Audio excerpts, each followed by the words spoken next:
Party నియంత పాలన జరుగుతుందని ఏపీ కాంగ్రెస్ పార్టీ అధ్యక్షులు వైఎస్ షర్మిల ఆరోపించారు. ప్రకాశం జిల్లాలో పర్యటించిన వైఎస్ షర్మిల మాట్లాడుతూ రాష్ట్రంలో అభివృద్ధి అనేది ఎక్కడా కనబడలేదని, కేవలం అవినీతికి మాత్రమే జరుగుతుందని వైఎస్ షర్మిల ఆరోపించారు. రాష్ట్రంలో లక్షలాది రూపాయల అప్పులు చేసి రాష్ట్రాన్ని సర్వనాశనం చేశారని వైఎస్ షర్మిల ఆవేదన వ్యక్తం చేశారు. మీది వైఎస్ఆర్ కాంగ్రెస్ పార్టీ కాదు. వై అంటే వైవి సుబ్బారెడ్డి గారు, ఎస్ అంటే సాయిరెడ్డి గారు, ఆర్ అంటే రామకృష్ణ, సజ్జల రామకృష్ణ గారు. ఇలా తయారైంది ఈరోజు వైఎస్ఆర్ కాంగ్రెస్ పార్టీ. దీంట్లో వైఎస్ఆర్ గారు లేరు. ఇది జగన్ రెడ్డి పార్టీ, ఇది నియంత పార్టీ, ఇది ప్రజలను పట్టించుకోని పార్టీ, ప్రజా సమస్యలను పట్టించుకోని పార్టీ, ప్రజల ప్రయోజనాలను తాకట్టు పెట్టి బీజేపీకి బానిస అయిన పార్టీ. యువత భవిష్యత్తును, మన రాష్ట్ర భవితను తాకట్టు పెట్టారు. కాబట్టే రాజశేఖర్ రెడ్డి బిడ్డ ఈరోజు ఆంధ్రప్రదేశ్ రాజకీయాల్లో అడుగు పెట్టాల్సి వచ్చింది. తెలంగాణ నాకు మెట్టినిల్లైతే ఆంధ్రప్రదేశ్ నా పుట్టినిల్లు.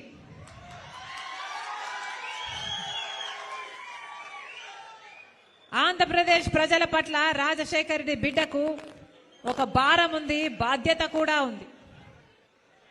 రాజశేఖర్ రెడ్డి గారు తెలుగు ప్రజలందరినీ సమానంగా ప్రేమించారు. ఆ రాజశేఖర్ రెడ్డి బిడ్డను నేను పులి కడుపున పులే పుడుతుంది.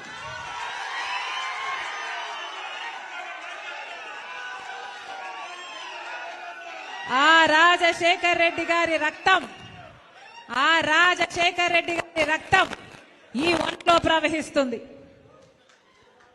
అందుకే ఆ రాజశేఖర్ రెడ్డి బిడ్డ, వైఎస్ రాజశేఖర్ రెడ్డి బిడ్డ, ఈ వైఎస్ షర్మిల ఆంధ్ర రాష్ట్ర ప్రజలకు మళ్లీ న్యాయం జరగాలని, ఆ రాజశేఖర్ రెడ్డి బిడ్డ ఈ వైఎస్ షర్మిల ఆంధ్ర రాష్ట్ర ప్రజలకు ప్రత్యేక హోదా రావాలని, పోలవరం ప్రాజెక్టు రావాలని, బిడ్డలకు ఉద్యోగాలు రావాలని, ఈ ప్రజలకు మేలు జరగాలని ఈరోజు రాజశేఖర్ రెడ్డి బిడ్డ ఆంధ్రప్రదేశ్ రాజకీయాల్లోకి అడుగుపెట్టింది.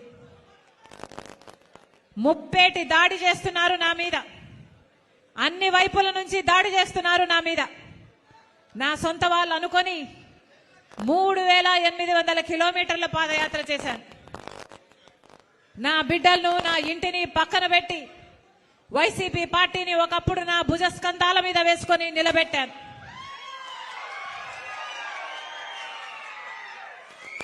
మనసు పెట్టి పనిచేశాను, నా రక్తం ధారపోశాను, నా చెమట ధారపోశాను. అదే వైసీపీ పార్టీ ఈరోజు నా మీద దాడి చేస్తుంది. నా మీద ఎన్ని రకాలుగా దాడి చేసినా పర్వాలేదు. ఇక్కడున్నది రాజశేఖర్ రెడ్డి బిడ్డ. ఇక్కడ భయపడే వాళ్ళు ఎవ్వరూ లేరు. మీకు చేతనైంది చేసుకోండి. ఇక్కడ మేము రెడీ, నేను రెడీ, మీరు రెడీయా? నేను రెడీ, మీరు రెడీయా? మేము రెడీ. ఈ యుద్ధానికి మేము రెడీ. ఆంధ్ర రాష్ట్రానికి ప్రత్యేక హోదా రావాలి. ఆంధ్ర రాష్ట్రంలో పోలవరం ప్రాజెక్టు నిర్మాణం కావాలి. ఆంధ్ర రాష్ట్రానికి తలమానికమైన విశాఖ స్టీల్ ప్లాంట్ నిలబడాలి. మన రాష్ట్రానికి రావాల్సిన ఉద్యోగాలు రావాలి. మన యువత భవిష్యత్తు బంగారం కావాలి.